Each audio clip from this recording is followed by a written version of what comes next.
Badami episode 18. Hai, bertemu lagi dengan saya Paul Aryan di edisi Badami. Jadi beda. Kok jadi beda? Bercerita tentang budaya, adat, dan misteri.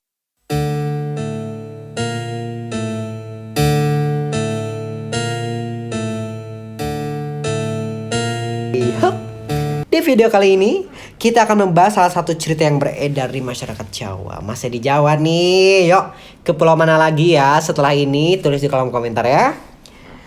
Dan apakah benar Jawa Sunda sih sebenarnya ya? Sunda, enggak, ini cerita Sunda. Di masyarakat Sunda, Jawa, iya Jawa Barat gitu. Oke, apakah benar ada sosok seorang manusia yang sangat-sangat pemalas? Pemalas, tapi kadang ada benarnya, kadang ada cerdiknya. Tapi mari kita simak ceritanya ya. Siapapun, dimanapun kamu, mari berbincang dan bertukar pikiran bersama Maul Aryan. Bagikan ilmu, tanggapan, dan sudut pandangmu di kolom komentar. Tinggal aku tatapakan. Jangan lupa like, subscribe, comment, turn on notification, and share in your social media. Let's move to the story. Si Kabayan ngalah kacang koro. Itulah judulnya yang berada di masyarakat ya. Tersebutlah di tanah Pasundan pada masa lampau. Si Kabayan namanya. Ya, seorang lelaki pemalas ya, namun memiliki banyak akal dan kebanyakan akal sepertinya ya. Karena akal itulah yang kerap digunakan untuk mendukung kemalasannya gitu. Jadi si Kabayan ini ceritanya udah punya istri, Nyi Iteng nama istrinya ya. Jadi kayaknya ini udah cukup pada tahu gitu kan. Pada suatu hari si Kabayan ini disuruh mertuanya untuk mengambil siput-siput di sawah. Si Kabayan melakukannya dengan malas-malasan gitu. Setibanya di sawah ya, ia tidak segera mengambil siput-siput di sawah yang banyak itu. Tapi ia hanya duduk-duduk di pematang sawah ngalamun kieu luntang lantung. Tengok sana tengok sini menikmati sepoi-sepoi angin di sawah gitu kan. Nah, mertuanya di rumah lama menunggu. Ini si Kabayan kemana? Tidak kembali-kembali gitu kan. Si Kabayan pun menyusul ke sawah. Terperanjatlah ia mendapat si Kabayan hanya duduk di pematang sawah. Kabayan! Apa yang kau lakukan? Apa yang kau lakukan? Mengapa kau tidak segera turun ke sawah dan mengambil tutut-tutut? Tutut ya, jadi siput tututnya. Pernah makan tutut gak? Enak tahu angin tutut. Abah? Kok sarwanya suara si Kabayan? Abah? Aduh, si Abah. Aduh, aku takut turun ke sawah, Bah, karena sawah ini sangat dalam. Lihatlah, Bah. Apa karakter si Kabayan? Kok masih karakternya? Boloho. Oh, gitu. Apa? Si Sunda kumaha ya? Aduh, aku takut turun ke sawah, Bah. Itu karena sawahnya ini sangat dalam. Gitu tuh sih. Bisa. Boloho. Lihatlah, Bah. Dalam begitu sawah dalam hingga langit pun terlihat, Bah. Jawab si Kabayan. Kabayan sontoloyo gitu kan. Kata si abahnya teh. Langsung geram gitu kan. Kemudian didorong tubuh si Kabayan hingga menantunya itu terjun ke sawah. Si Kabayan pun hanya tersenyum-senyum sendiri seolah tidak bersalah. Oh, ternyata sawah ini dangkal ya, Pak. Aduh. Berarti itu bukan langit, itu apaan dong gitu. Oke ya. Pokoknya si Kabayan tuh menjawab dengan menyebalkan ya. Lantas ia pun mengambil tutut di sawah itu dengan cukup banyak gitu yang ada di sawah. Dan pada hari lain ini si mertua ini menyuruh Kabayan untuk memetik buah nangka yang telah matang. Pohon nangka itu tumbuh di pinggir sungai ya. Cus gitu kan, batangnya itu menjorok ke atas sungai. Si Kabayan sungguh malas untuk melakukannya ya. Hanya berdiam diri saja gitu. Tapi setelah melihat mertuanya yang sudah terlihat marah, si Kabayan akhirnya menurut. Ia memanjat batang pohon, kemudian dipetiknya satu buah nangka yang telah masak. Sayang sekali, buah nangka itu jatuh ke sungai. Si Kabayan tapi tidak buru-buru turun ke sungai untuk mengambil buah nangkanya ya. Dibiarkan aja itu ya, buah nangkanya itu hanyut ke dalam mengikuti arus sungai gitu kan. Dan mertua si Kabayan ini terheran-heran melihat tingkah laku si Kabayan dengan pulang tanpa membawa buah nangka. Apa yang terjadi? Mana buah nangka yang kuperintahkan untuk dipetik? Loh, bukannya buah nangka itu tadi telah kuminta untuk berjalan duluan. Apakah buah nangka itu juga belum tiba? Tadi saya sudah menyuruhnya buah nangka. Buah nangka jalan duluan ke rumah temui si Abah. Gitu, tapi buah nangkanya belum ada juga ya. Kemana buah nangkanya? Bagaimana maksudmu Kabayan gitu kan? Sarwadi sorana si Kabayan yang kaki-kaki. Ada rese. Pokoknya mah gitu nya. Iya bah, jadi waktu Kabayan metik buah nangka teh jatuh ke sungai.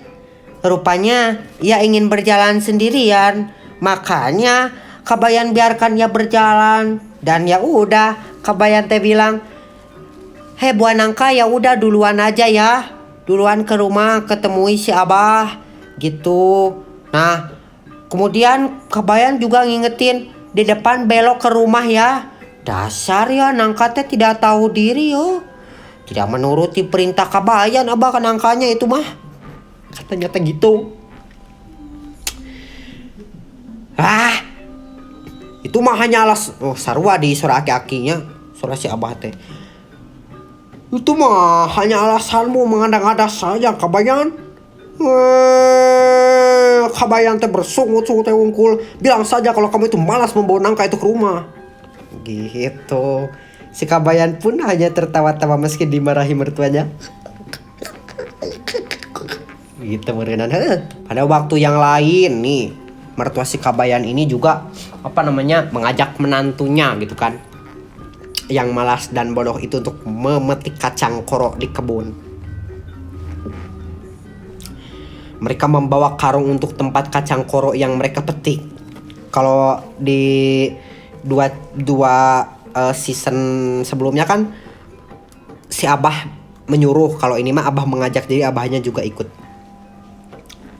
Nah, baru beberapa buah kacang koro yang dipetik, si Kabayan teh telah malas untuk melakukannya. Si Kabayan mengantuk dan ia pun tertidur di dalam karung. Ketika adzan zuhur terdengar, mertua si Kabayan menyelesaikan pekerjaannya. Ia sangat heran karena tidak melihat si Kabayan bersamanya. Dasar pemalas. Ia tentu pasti telah pulang duluan karena malas membawa karung berisi kacang koro yang berat. Mertua si Kabayan terpaksa menggotong karung yang berisi si Kabayan, padahal dia nggak tahu itu si Kabayan.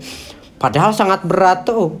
Saat kembali ke rumah, digolontongkeun eta karung dibuka ya. Sungguh sangat terkejut karena ternyata karung yang dipanggul itu bukan berisi kacang koro tapi berisi si Kabayan.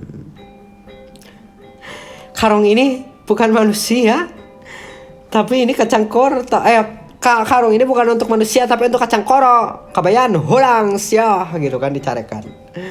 Keesokan harinya juga kembali mengajak menantunya untuk ke kebun lagi gitu kan, guna untuk memetik lagi kacang koro. Tapi karena mertua si Kabayan ini masih jengkel dengan kejadian kemarin, ia pun ingin membalas dendam pada si Kabayan. Ketika si Kabayan sedang memetik kacang koro, dengan diam-diam ya, mertua si Kabayan masuk ke dalam karung dan tertidur.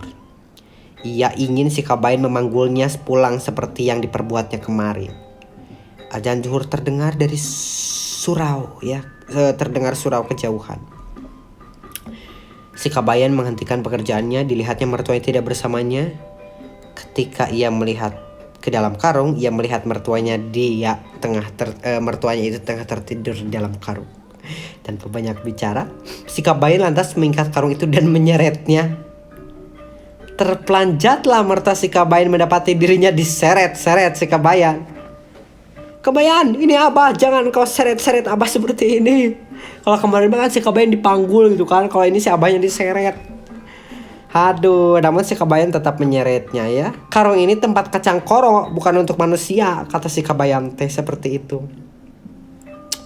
Waduh, karena kejadian itu mertua si Kabayan ini sangat marah kepada si Kabayan ya.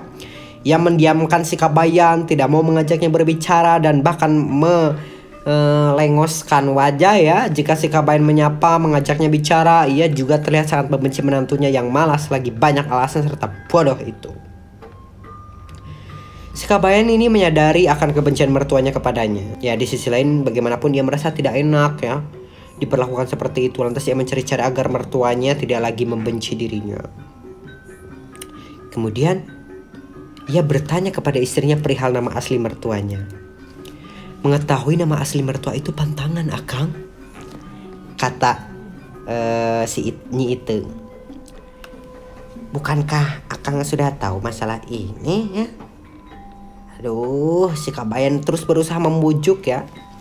Jika aku tidak mengetahui nama Abah, bagaimana nanti jika doaku tidak tertuju kepada Abah dan malah tertuju kepada orang lain? Nyi Iteng menyebutkan nama aslinya. Nama Abah yang asli itu Ki Nolednat. Jangan sekali-kali kau sebutkan nama Abah itu kepada siapapun. Setelah mengetahui nama asli mertuanya, si Kabayan lantas mencari air enau yang masih mengental. Diambil pula kapuk dalam jumlah yang banyak ya.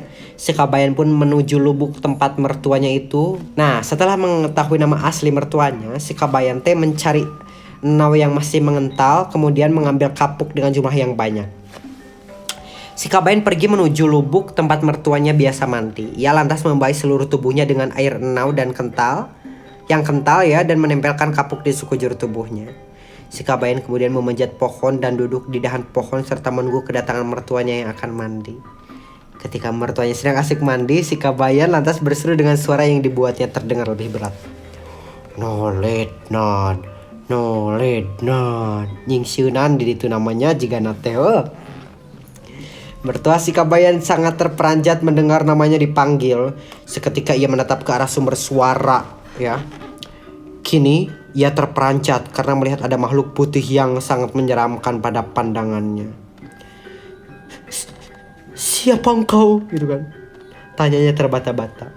Nolednat, aku ini kakek penunggu lubuk ini. Aku peringatkan kepadamu Nolednat, hendaklah engkau menyayangi Kabayan karena ia cucu kesayanganku. Janganlah berani-berani engkau menyanyiakannya. Urus dia baik-baik, urus sandang pangannya. Jika engkau tidak melakukan pesanku ini, niscaya engkau tidak akan selamat. Aduh, akal bulusnya luar biasa ya. Nah, mertua si Kabayan ini sangat takut ya. Ia pun berjanji untuk melaksanakan perintahnya ya. Nah, setelah itu tentu ya, bahkan si Kabayan ini dibuatkan rumah kecil seperti itu. Setelah mendapatkan perlakuan yang sangat baik ya dari mertuanya, si Kabayan juga sadar akan sikap buruknya selama ini. Ia pun mengubah sikap dan perilakunya dan ia tidak lagi malas-malasan untuk bekerja ya. Ia bekerja sebagai buruh. Kehidupannya bersama istrinya ini membaik ya, yang membuat istrinya itu bertambah sayang kepadanya. Si Kabayan juga bertambah sayang kepada Nyi Iteng seperti sayangnya kepada mertuanya yang tetap baik perlakuannya kepadanya. Mertuanya tetap menyangka si Kabayan sebagai cucu kakek penunggu lubuk. Ki Nolednat sangat takut untuk memusuhi dan menyanyiakan si Kabayan karena takut tidak akan selamat dalam hidupnya. Seperti yang dipesankan kakek penunggu lubuk. Jadi ya pesan moralnya kita harus selalu berbuat baik gitu. Ya bermalas-malasan mungkin ada kalanya kita bermanja-manja diri gitu. Tapi ya tong hoream-hoream ting jika si Kabayan oke sih. Tapi ya di akhirnya ini sangat bagus karena orang baik sama aku juga harus baik kepadanya. Tapi di sisi lain ya dengan siapapun sebenarnya kita harus berbuat baik. Semangat buat semuanya. Itulah cerita si Kabayan Ngalak Kacang Koro. Sebenarnya bukan Ngalak Kacang Koro doang sih, tapi ya udahlah ya. Apakah sudah cukup? Cukup belum cukup? Silahkan tulis di kolom komentar. Best of story yang namanya cerita rakyat ya. Yap, apalagi cerita yang beredar berkembang di masyarakat ya. Siapapun penuturnya, dari manapun ceritanya, ya inilah cerita rakyat yang tidak dapat terjamin 100% keasliannya. Next, buat mau lagi yang mau berbincang dan bertukar pandangan serta memberikan saran cerita apalagi yang akan kita angkat di Badami selanjutnya, tinggal lakukan tatapakan di kolom komentar. Jangan lupa pula nyalakan lonceng notifikasi, like, comment, subscribe, and share ini di sosial media. Mohon maaf atas segala kesalahan, kekurangan, dan keterbatasan yang mau kalian miliki. Bertemu lagi di Badami.